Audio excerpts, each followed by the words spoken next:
உத்தரப்பிரதேசத்தின் வாரணாசியில் பிரதமர் நரேந்திர மோடி வேட்புமனு தாக்கல் செய்கிறார். அதனை நேரலையில் காணலாம்.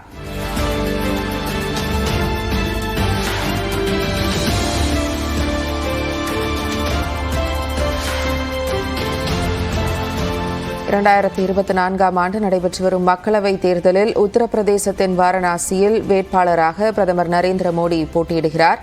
இந்நிலையில் வேட்புமனு தாக்கல் செய்வதற்காக அவர் அங்கு சென்றிருக்கிறார். அதனை நேரலையில் நாம் பார்த்து வருகிறோம்.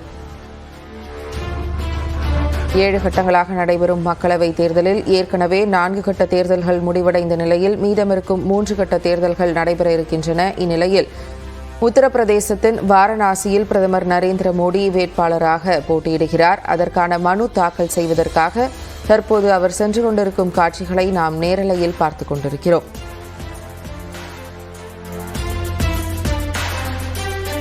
உத்தரப்பிரதேசத்தின் வாரணாசியில் பிரதமர் நரேந்திர மோடி வேட்பாளராக போட்டியிடுகிறார். அதற்காக மனு தாக்கல் செய்வதற்காக அவர் அங்கு சென்றிருப்பதை நாம் பார்த்துக் கொண்டிருக்கிறோம்.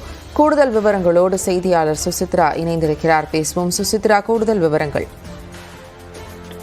மக்களவை தேர்தலுக்கான வேட்புமனுவை தாக்கல் செய்வதற்கு தற்பொழுது வாரணாசியில் உள்ள தேர்தல் அதிகாரியுடைய அலுவலகத்திற்கு தற்பொழுது பிரதமர் மோடி வருகை தந்துள்ளார்.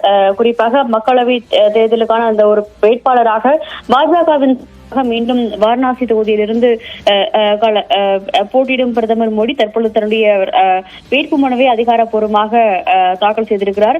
ஏற்கனவே பல்வேறு கட்ட பிரச்சாரங்கள் என்பது வாரணாசியை பொறுத்த அளவில் குறிப்பாக உத்தரப்பிரதேசத்திலும் பிரதமர் மோடியால் மேற்கொள்ளப்பட்ட நிலையில் தற்பொழுது அதிகாரப்பூர்வமான அந்த வேட்புமனுவை அவர் தாக்கல் செய்துள்ளது குறிப்பிடத்தக்கது. கடுமையான ஒரு பிரச்சாரங்கள் என்பதும் இந்த பகுதியில், அதாவது குறிப்பாக வாரணாசியை பொறுத்த அளவில் மாநில முதல்வர் யோகி ஆதித்யநாத் மட்டுமில்லாமல் மூத்த பாஜக தலைவர்களும் பிரதமர் மோடியுடன் பிரச்சாரத்தில் ஈடுபட்டு வந்தார்கள். இந்த நிலையில்தான் தற்போது வேட்புமனு தாக்கல் என்று அதிகாரப்பூர்வமாக அங்கு தாக்கல் செய்யப்பட்டுள்ளது. காங்கிரஸ் பாஜக இடையேயான ஒரு கடுமையான போட்டியானது நிலை வந்தாலும் இந்த வாரணாசி தொகுதியில் பிரதமர் மோடி மீண்டும் வெற்றி பெறுவார் என்ற ஒரு நம்பிக்கை இருப்பதாக பாஜகவுடைய மூத்த தலைவர்கள் பல்வேறு பேரும் தெரிவித்துள்ளதை மிக முக்கியமாக பார்க்க வேண்டும். விவரங்களை அளித்தமைக்கு நன்றி சுசித்ரா.